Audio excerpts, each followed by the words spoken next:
Venezuela, con grandes reservas de petróleo y otrora destacado productor y exportador, llegó a su peor momento económico.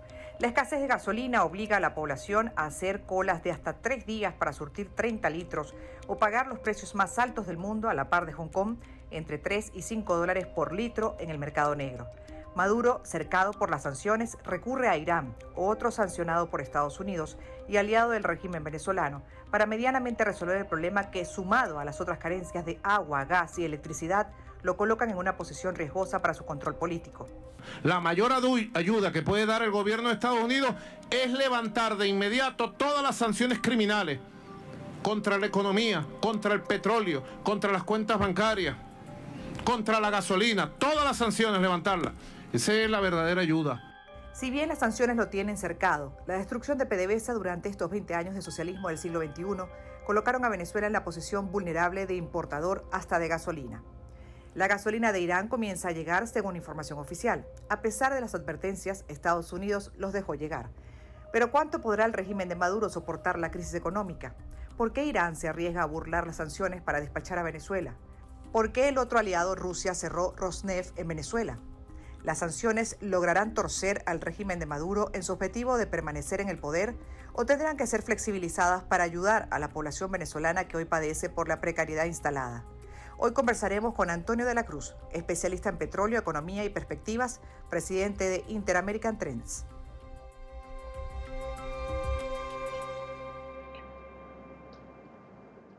Hola, bienvenidos. Les saluda nuevamente Gladys Rodríguez. Seguimos desde la casa. Mi invitado Antonio de la Cruz es experto en economía, también en petróleo, analista político, y lo tenemos justamente para revisar la situación de Venezuela con relación al suministro de gasolina, la industria petrolera. Y yo quisiera empezar, además de darle la bienvenida, por supuesto, y agradecerle que haya aceptado esta invitación, empezar por esa solicitud que hace Maduro y que colocamos en la presentación. Él dice que ya basta que Estados Unidos levante de una vez las sanciones criminales. Le pregunto en este momento, de acuerdo a lo que está atravesando Venezuela, ¿qué es más criminal?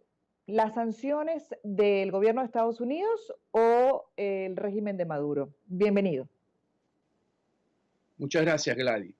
Con respecto a esa pregunta, veamos que las sanciones en Estados Unidos están colocadas a personas que la justicia norteamericana consideran que han hecho un mal uso del dinero o lavado de dinero, ¿verdad? O personas que están involucradas en el narcotráfico, que es la otra que tienen, y están involucradas instituciones del Estado que se han prestado para el tráfico de drogas. Entonces, son acciones criminales las que están apuntando las sanciones de Estados Unidos. No están apuntando a la ayuda humanitaria. Eso ha sido muy claro el Departamento de Estado.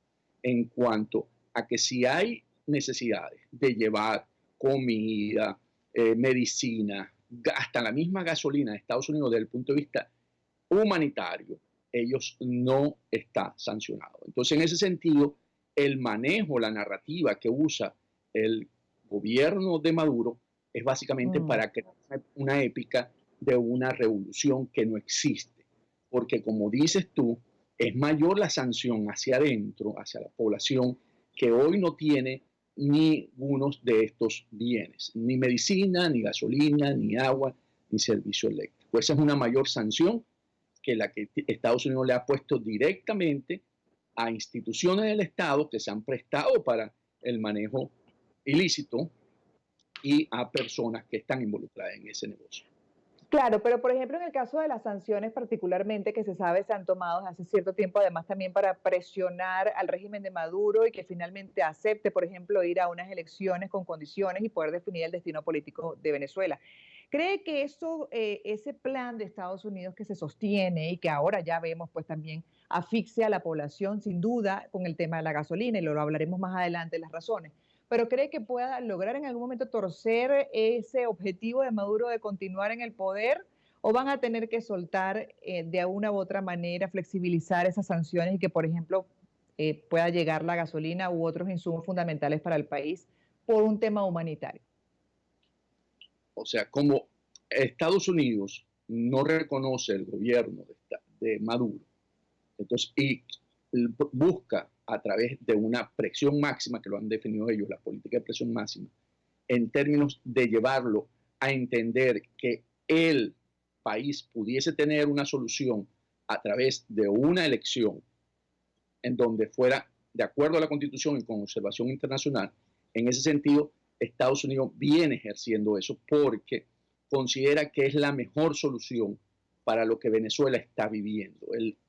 En el Departamento de Estado y el asesor de seguridad de la Casa Blanca considera que a través de un acuerdo entre venezolanos es como podríamos resolver la crisis en Venezuela. Y para ello, entonces, han generado una presión máxima al gobierno de Maduro para que entienda que a través de ese mecanismo podríamos resolver nuestras diferencias en Venezuela. ¿Por qué? Porque si no existe la solución, llamémosla diplomática o pacífica, lo que queda en la mesa es una solución de fuerza. Y Estados Unidos considera que no es la más adecuada en este momento.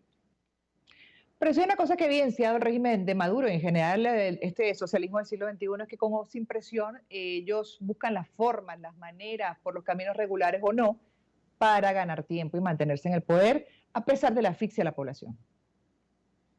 Eso la administración Trump le ha costado llegar a manejarlo y ver por qué.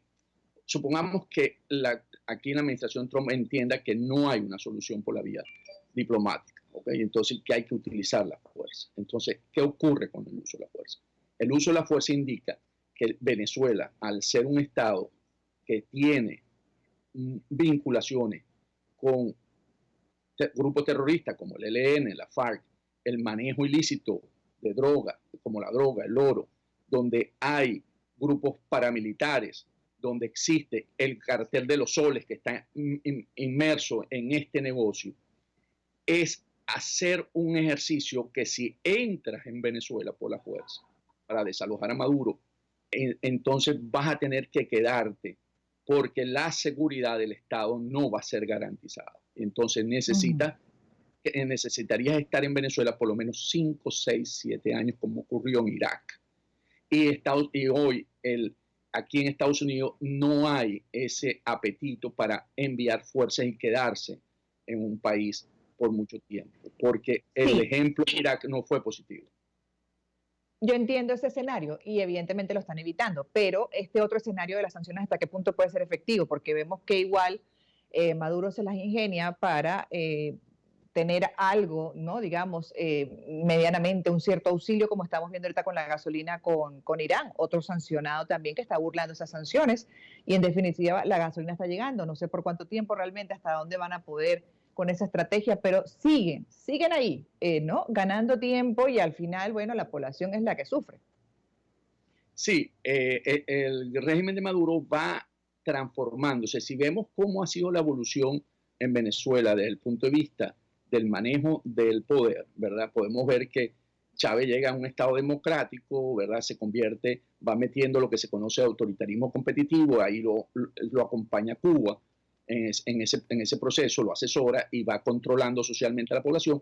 Después, en un acto de generar un clima dentro del país para apoyar a los grupos irregulares de Colombia, la FARC y el ELN, se asocian al narcotráfico, pues la manera de financiar esos grupos para ver si podían sacar a Uribe del gobierno, evolucionan a un estado del narco, ¿verdad? Narcotraficante. Después, al ir perdiendo cada vez más posibilidades de poder sustentar el Estado a través de los ingresos naturales del petróleo, porque la industria se empieza a desboronar, empiezan a aparecer todas estas actividades ilícitas como el contrabando del oro, el contrabando del coltán, el narcotráfico existe ya, el contrabando de la gasolina existe ya, y empieza a surgir un Estado fallido donde empiezan a ser controlados. Y después, al final, se convierte en un Estado mafioso que son manejados por bandas, como lo vimos el caso recientemente de Petare. Y ahora, ¿verdad?, busca un Estado que financia el terrorismo para buscar una solución. Y esa salida, ¿verdad?, esa conexión, si lo vemos como una conexión con Irán, si no es bien manejada por el régimen de Maduro, eso va a traer consecuencias porque podría ser una alerta que aquí en Estados Unidos no había sido tomada en consideración cuando se señalaban que habían grupos como Hamas ¿verdad? Y Hezbollah en Venezuela. Esa conexión es muy peligrosa. Yo la he definido que podría ser el beso a la muerte de Maduro, porque eso sí no es tolerable en Estados Unidos, que Irán esté en el patio trasero, haciendo una vida natural y buscando cómo influenciar en Estados Unidos actividades terroristas. Bueno, yo quisiera que al regreso justamente revisáramos esa relación Irán-Venezuela, porque al final Rusia se retira por las sanciones de Estados Unidos. Bueno, Rosneft deja de operar y de apoyar a Venezuela, pero Irán sí está burlando esas sanciones, retando a Estados Unidos, surtiendo a Venezuela. ¿Qué tanto más puede apoyar a Venezuela en esta circunstancia con la escasez de gasolina, evidenciando, por supuesto, el país que estos 20 años de socialismo del siglo XXI nos llevaron a una vulnerabilidad absoluta que también me gustaría que revisáramos al regreso?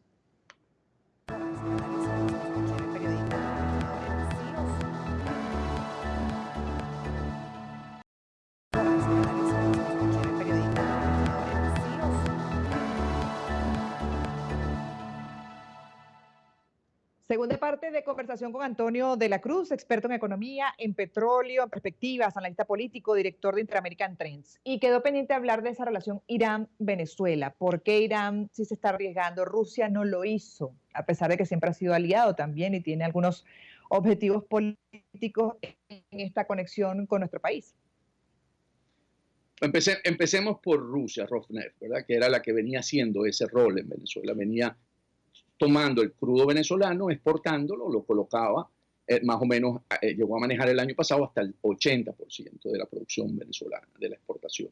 Entonces, ¿en qué sentido? Rosneft, que era básicamente la empresa rusa que más activa estaba en Venezuela, venía y cobraba su deuda, porque había una deuda con Rosneft de unos 3.500 millones de dólares, y a la vez hacía un trueque de gasolina y otros productos refinados por crudo. Y lo que restaba se lo devolvería en efectivo al régimen de Maduro. Entonces, al ser sancionada, Rosneft venía haciendo eso con dos empresas comercializadoras, Rosneft Trading y TNK Trading. Cuando fue sancionada Rosneft Trading en la primera, eso fue en febrero de este año por los Estados Unidos, porque hay una orden ejecutiva que no puede haber negocios con PDVSA por ser una empresa vinculada al narcotráfico. Entonces, ellos retiran a Rosneft Trading, hacen negocio a través de TNK y ella misma también fue sancionada. Entonces, ¿qué ocurre? Puso en riesgo la comercialización de la producción que maneja Rosneft a nivel mundial. Entonces, por eso, Rosneft tuvo que salir de Venezuela, porque es... Claro, puso en una balanza y dijo, no vale la pena. O sea, obviamente es demasiado el riesgo para lo que podríamos estar, ¿no?, logrando en Venezuela.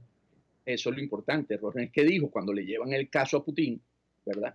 No, entonces tendremos que salir de Venezuela, porque recordemos que Rosneft hoy es una empresa pública.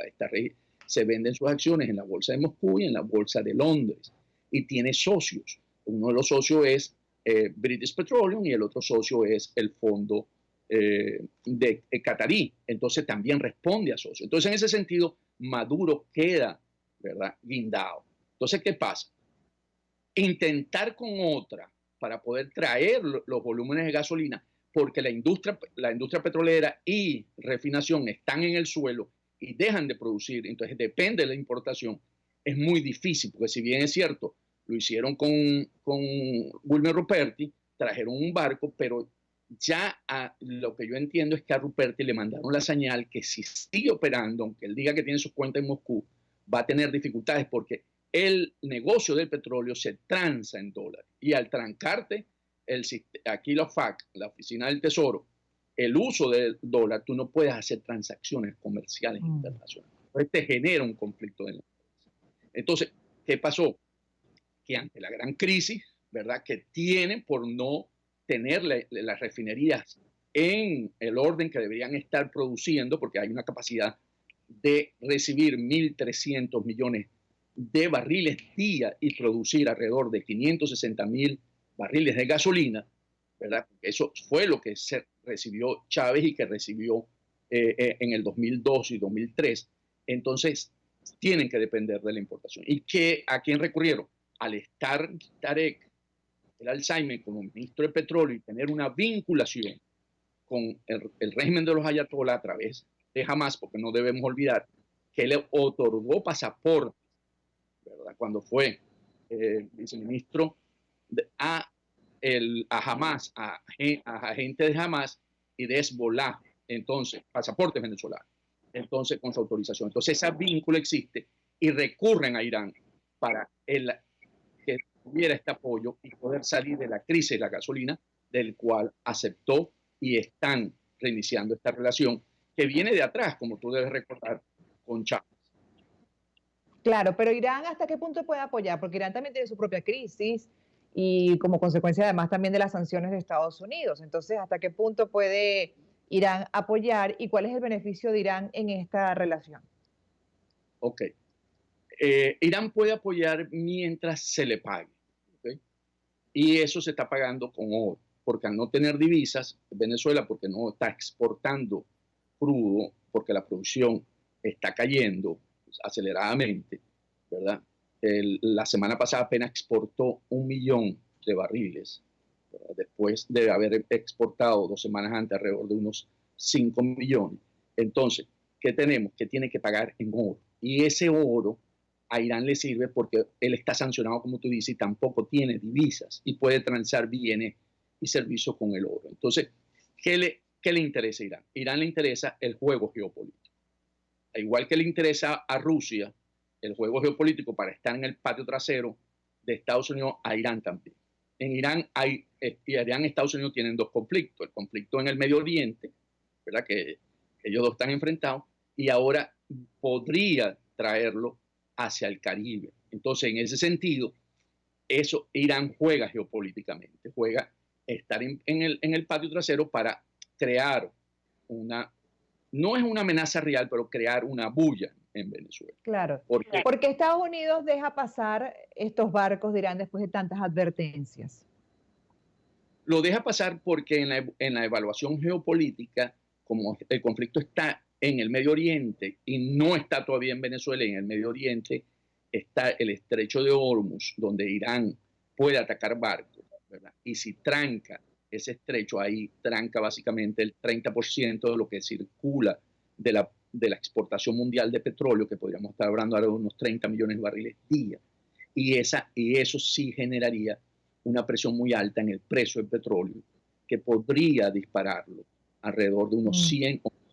Y eso generaría para el presidente Trump, que no está teniendo un buen momento en su proceso de reelección, una gran presión, porque el galón en Estados Unidos podría dispararse a $4.50, $5, y en una economía contraída y de desempleo de 40 millones, y lo que falta para la elección apenas son 5 meses, es un alto riesgo en este momento.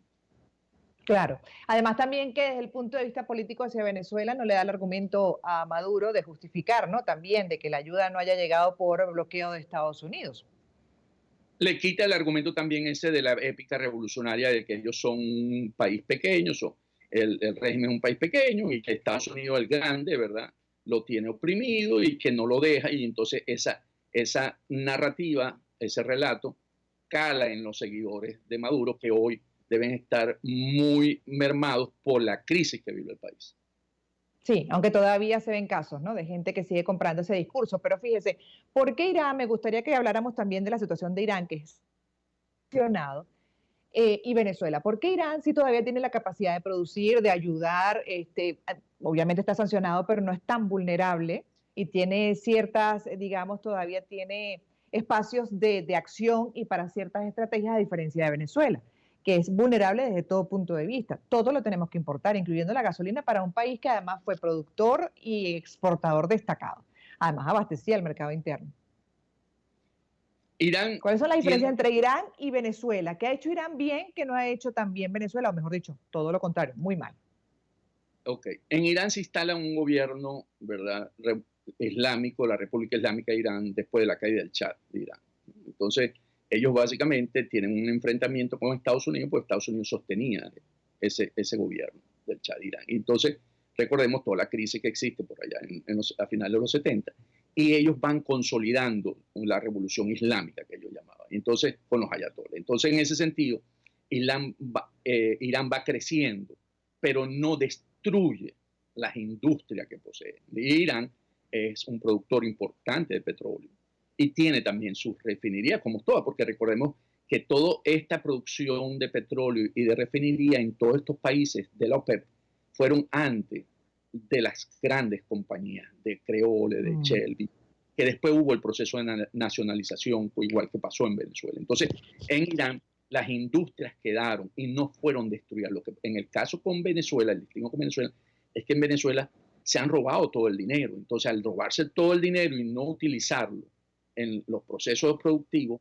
han destruido la economía pensando que podían vivir con los precios de $100 el barril que tuvo Chávez y que creyeron que se iban a sostener, porque se hablaba en ese momento que no habíamos alcanzado lo que se llama la punta, de lo más alto del consumo petrolero. Entonces, pensando que siempre iba a haber dinero para poder comprar lo que se quisiera, en Venezuela se le agotó cuando cayó el precio del petróleo, se empieza a notar que no hay capacidades para producir y por lo tanto es la gran crisis. Mientras que en Irán ellos han vivido en ese estira y encoge con Estados Unidos y entonces ellos han tenido que poder vivir de lo que producen internamente. Entonces ellos producen más o menos la misma cantidad de gasolina que produce Venezuela, un poquito más, unos 100.000 barriles más, y por eso están supliendo a Venezuela.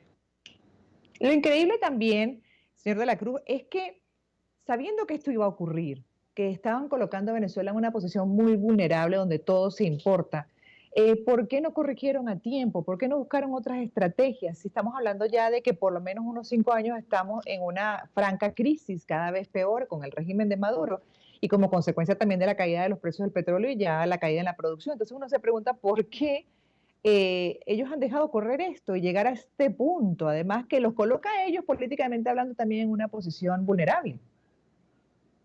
Porque no piensan sino en el día, en el negocio, en el resolver ya. No piensan ni en el corto ni en el mediano plazo. ¿Qué ocurre?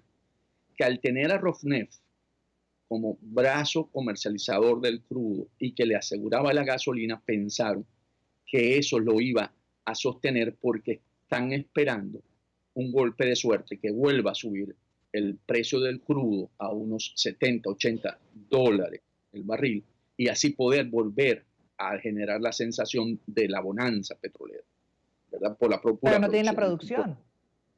Sí, bueno, pero pensando en que estando con Rosneft y con los campos ellos apostaron al crudo pesado de la faja petrolífera del Orinoco, donde básicamente Chávez orientó las alianzas con China, con Rusia, con Chevron, ahí está Chevron, con Irán, con India. Entonces pensaron que en esas reservas se podría llegar a estar produciendo 1.500.000 barriles, ¿verdad? Que era más o menos el prospecto que había, y entonces poder generar con suficientes ingresos para poder sostener. Lo que pasa que no se preparan para la adversidad cuando cayó el precio del petróleo. Entonces ahí, y la salida. Una cosa increíble.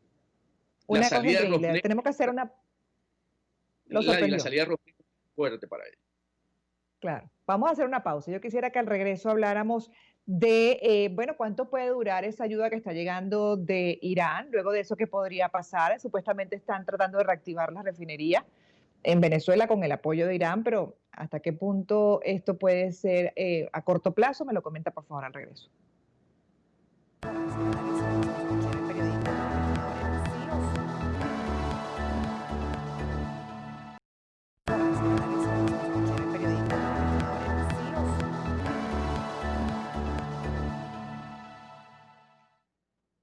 Tercera parte de conversación con Antonio de la Cruz, quien es experto en economía, en petróleo, perspectivas, analista político y es también director de Interamerican Trends. Y quedó pendiente hablar también de cuánto tiempo puede ayudar esta carga de gasolina que llega de Irán y luego qué podría pasar y qué opciones, qué otras opciones podría tener también para apoyarse el régimen de Maduro. Además, contemplando que, entre otras cosas, está ganando tiempo a ver si por casualidad Trump pierde las elecciones. Correcto, fíjate, lo dijiste tú, ellos siempre calculan en el corto, ellos calculan que Trump puede perder la elección y por lo tanto con Biden podrían tener una mejor relación. Si se mantienen con Irán, ni con Biden van a tener una mejor relación, pero veamos cuánto tiempo puede durar. ¿Qué hicieron?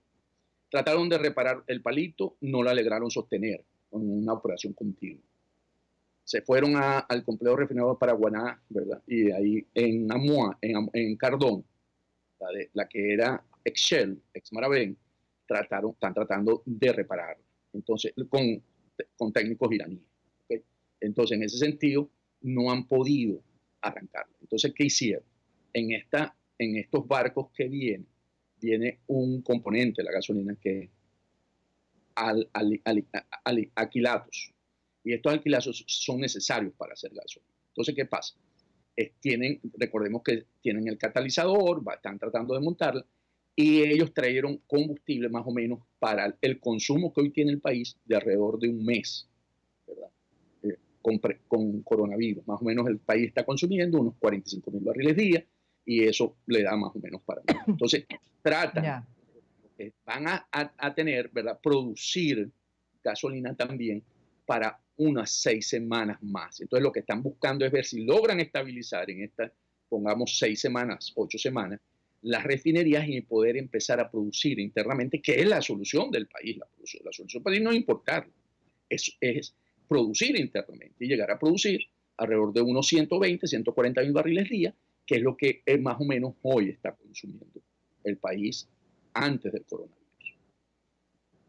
Pero eso tarda.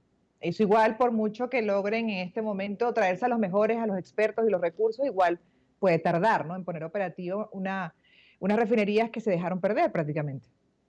En este escenario, lo que podría suceder es, ¿qué pasaría si no logran estabilizar las refinerías? Entonces van a depender de la importación. Ya, van a ser netamente de depender de la importación. Entonces, ¿quién les puede dar eso? Sigue siendo Irán. Ahí es donde viene el riesgo de consolidar esa relación. O sea, si Irán se convierte en el suplidor de la gasolina venezolana, por esto que estamos hablando, y que no puedan estabilizar la producción interna, entonces sí tenemos que empezarlo a verlo como el gran riesgo geopolítico para Estados Unidos. Y esas sí son palabras mayores en términos de la política de seguridad de Estados Unidos, porque tener a Irán en el patio trasero no es tolerable por esta nación. Claro. Ahora, con relación a los precios, porque bueno, tenemos un mercado negro, hay pues, venezolanos que sencillamente no pueden recurrir a ese mercado negro y hacen colas de 3 días, una cosa insólita, arriesgando hasta la vida por el tema de la inseguridad en el país para surtirse de 30 litros, dependiendo del vehículo además. Hay otro grupo que tiene cierta capacidad y va a un mercado negro en el que están pagando entre $3 y $5 por litro, a los precios de Hong Kong, una cosa insólita. Ese mercado negro que existía hacia afuera con la gasolina barata de Venezuela, que prácticamente no pagábamos, ahora lo tenemos internamente. ¿Llegó para quedarse? ¿Cómo lo van a manejar? ¿Cómo lo pueden medianamente controlar? Porque además se supone que está en manos de militares. Al no tener producción interna, Gladys, llegó para quedarse, porque definitivamente la demanda no es satisfecha por los volúmenes que se traen. Entonces, vamos a vivir en un país donde el contrabando de gasolina ahora es hacia Venezuela, no hacia Colombia, como sucedía antes, o hacia los países del Caribe. Entonces, ¿qué ocurre? Que además, ese sector militar, que básicamente siempre ha sido la Guardia Nacional, ha encontrado que es el mejor negocio que existe en términos de negocios ilícitos, que es mucho más lucrativo que el tráfico de drogas. Entonces, cuando tú creas ese tipo de negocio que tiene demanda y que tiene una oferta y tiene una demanda, ¿verdad? Entonces va a costar erradicarlo de Venezuela mientras no haya producción interna. Y lo otro, que si logran estabilizarla, ¿verdad?, vamos a poner que estabilicen la refinería, lo que yo estoy escuchando es que van a poner el precio del litro a más o menos 50 centavos de hora o 60 centavos de hora, lo que quiere decir que el venezolano, antes de estar pagando $3, va a sentir que es un alivio, y entonces aumentan la gasolina, ¿verdad?, que era intocable por ser antes tan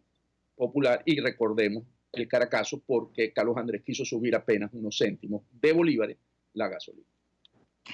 Estaría de repente utilizando el mismo Maduro como estrategia para crear esa cultura de pago de la gasolina en Venezuela a través de ese mercado negro. Y podría ser parte hasta de una estrategia, porque la pregunta que uno se hace ahorita es, por ejemplo, hasta qué punto está consciente e involucrado en ese mercado negro, se pueda favorecer ese mercado negro en el que hay un margen, evidentemente, o sea, de $3, $4, $5 de ganancia para estos traficantes.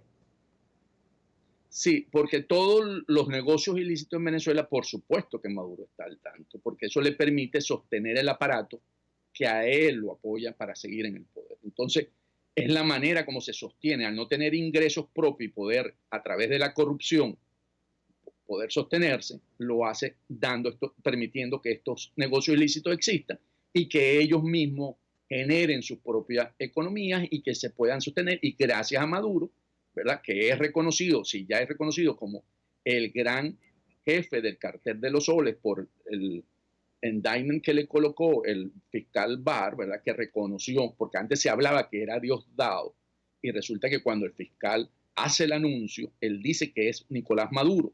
Entonces, si Nicolás Maduro es el gran capo, entonces por supuesto que él estará al tanto y no nos extraña que hasta reciba parte de esa utilidad, porque el negocio realmente, desde el punto de vista de utilidad, es astronómico.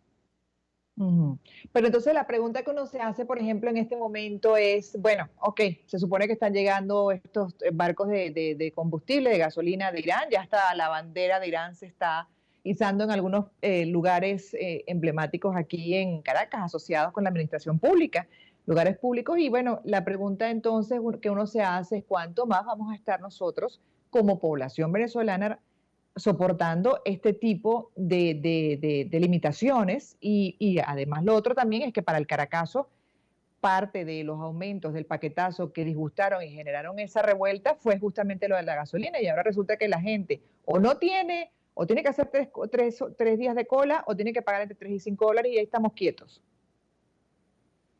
Porque, ¿qué pasa cuando vemos esto dentro del contexto que hablamos de la evolución que ha tenido el Estado venezolano? Cuando la manera que ha venido sucediendo es básicamente nos han venido quitando, ¿verdad?, la parte que se conoce como el empoderamiento de la libertad del individuo. Nos han venido matando, porque esa es la manera, básicamente, te van quitando esa parte de sentirte que tú puedes hacer y lograr las cosas si todos nos unimos y podemos ir en un único propósito y poder accionar, porque cuando vimos lo que ha ocurrido en algunas ciudades del interior, que no había gasolina y que aumentaron los precios de la comida. Discúlpame, Gladys. No se preocupe. Entonces, vemos básicamente que hubo manifestaciones en los sectores populares y fue cuando ellos tuvieron mucho temor y mucho miedo, cuando básicamente fue que hicieron la acción con la empresa Polar por los alimentos, por el aumento que venía ocurriendo, les controlaron las guías y la gasolina empezaron a buscar desesperadamente. Si hay posibilidades, si entendemos y vemos que está en nosotros poder resolver la situación. Si nos acostumbramos a recibir, va a ser más difícil y seguirán sometiendo y destruyendo esa autoestima y ese concepto de empoderamiento que cada uno de nosotros tenemos para luchar por una Venezuela mejor. Esta dinámica, por ejemplo, de ayuda con Irán, esa cantidad que está llegando, es para básicamente dar cierta sensación de que hay, ¿no? O sea, evidentemente el producto, pero en el mercado de la capital y el resto los van a dejar con la misma situación, ¿cómo lo ves? Sí, la manera como yo lo veo es que van a surtir la capital, como todo lo que han hecho. Los servicios públicos en la capital funcionan mejor que en el interior, porque ahí donde ellos tienen el gran temor y porque está el centro del poder y entonces lo cuidan. Y el interior lo van a seguir maltratando como lo han venido maltratando. Las crisis, no va a haber gasolina y va a costar mucho. Entonces, si estamos hablando, pongamos que estén llegando alrededor de, porque hablamos de 5 buques de esos tienen productos para hacer gasolina. Entonces estamos hablando alrededor de unos 800,000, de eso básicamente, de 800,000 barriles van, entonces de eso podría ir para la capital, más o menos tenerla estable en eso que necesita, que es alrededor de unos 35,000 barriles día, 25,000, 30,000. Y el resto se distribuiría a las regiones. Y en ese sentido va a haber también la escasez que ha venido sufriendo hace tiempo. Entonces, porque aquí lo que están ganando, vuelvo a insistir, tiempo para poder ver si logran estabilizar las refinerías. Claro. Si podría haber una... Perdón, continúe, por favor. Si eso no lo logran, Gladys, no va a ser fácil sostenerse con estos volúmenes de gasolina. Claro, y ya para terminar, me quedan solo 2 minutos. ¿Podría haber una tregua humanitaria? No así política, pero tregua humanitaria. En ese sentido, aquí la administración no lo ve porque considera que es igual que los diálogos, es ganar tiempo Maduro para seguir destruyendo lo poco o lo mucho de la oposición. Entonces, Estados Unidos no lo ve. Estados Unidos lo que ve es una solución de una conversación, un entendimiento entre ambas partes y poder salir de la crisis, porque los escenarios que vienen post-coronavirus son muy graves para todas las economías del mundo. Y Venezuela va a perder la oportunidad de poder ser vista como una crisis. Va a ser una dentro de otra, aunque va a ser muy grave, pero es una entre otra, porque todos los países van a tener desempleo y contracción económica. Entonces, en ese sentido, Venezuela va a tener poca atención con respecto a la que tiene hoy. Entonces, aquí la propuesta sí ha venido desde marzo por parte del Departamento de Estado, es que los venezolanos nos sentemos a darle una solución, que lo que es que haya llamado el presidente Guaidó un gobierno de transición, ellos lo llamaron un consejo de gobierno, un gobierno de emergencia, perdón, lo llamó Guaidó, pero es necesario construir un gobierno que permita navegar, surfear esta crisis y poder sacar a Venezuela en el momento que se encuentre. Bueno, seguiremos analizando el tema y seguiremos, bueno, también tratando de entender por qué no se llega a ese punto, bueno, por supuesto, además, para poder darle cierto alivio a la población. También vemos errores importantes por parte de la oposición y bueno, eso será también análisis para otro programa. Gracias por haber aceptado esta conversación con nosotros, señor Antonio. Muchas gracias, Gladia. El elemento que no lo ha permitido es que Cuba no está en la negociación. Ajá, gracias. Vamos a hacer otro programa para analizar esa parte más política. Antonio de la Cruz, experto en economía, petróleo, analista político, también experto en perspectivas, director de Interamerican Trends. Me toca hacer una última pausa en el programa. Y al regreso, mi editorial de esta semana, así lo veo, el título es "No es culpa de la vaca".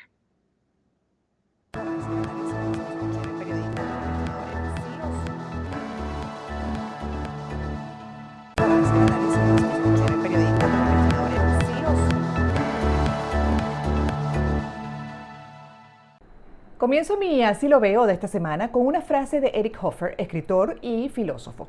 Jugar limpio significa, ante todo, no culpar a los demás de nuestros errores. Por años, el tema del aumento del precio de la gasolina fue literalmente una papa caliente para los gobiernos en Venezuela. Y más cuando el Caracazo de 1989 se atribuyó al descontento del denominado paquetazo, que incluía un aumento del precio del combustible, que por cierto, para ese momento Carlos Andrés Pérez contemplaba en 30 céntimos y la gente protestó.